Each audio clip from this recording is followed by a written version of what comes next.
大家好，我是彩虹。天气骤然变冷，就得来点高热量的食物，好吃的炸果子一定不能少。在300克普通面粉里打入一个净含量50克左右的鸡蛋，再加入3克酵母、30克白糖，混合均匀，再加入140克南瓜泥。南瓜泥也可以换成水或牛奶，当然南瓜泥蒸熟后的含水量不同，还要根据实际情况适当调整。如果用水或牛奶，道理是一样的。最后揉成一个光滑稍软的面团儿。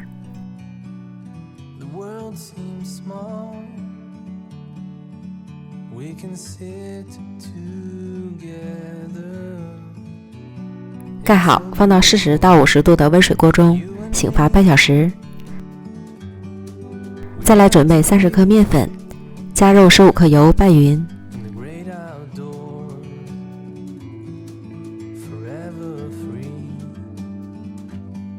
先放一旁备用。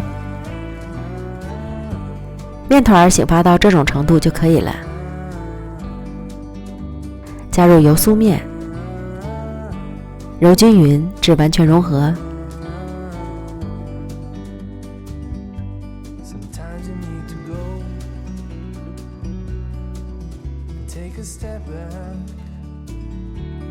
再次将面团揉光滑。盖好，收拾5分钟，然后将面团移到案板上，擀成长方形面饼，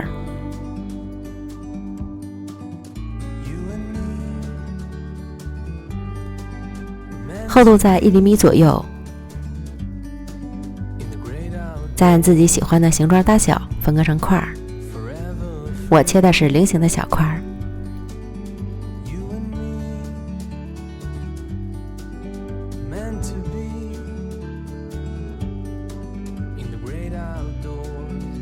中间再切开点，这样更方便熟透。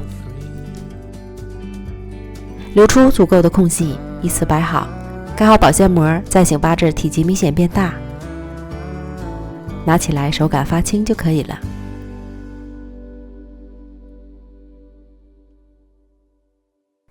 锅中油温烧至5成热，转小火，加入生坯，底部炸至定型变色后翻面，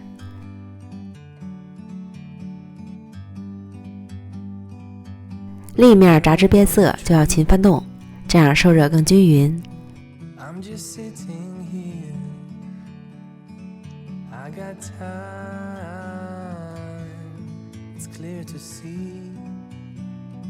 炸至两面金黄即可控油捞出。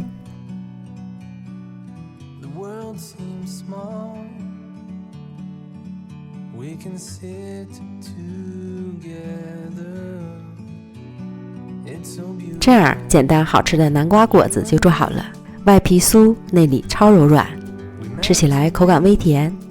虽然是油炸的，但是里面一点都不吸油，比油条好吃多了。喜欢的朋友就赶快试试吧。美食天天更新，咱们明天见，拜拜。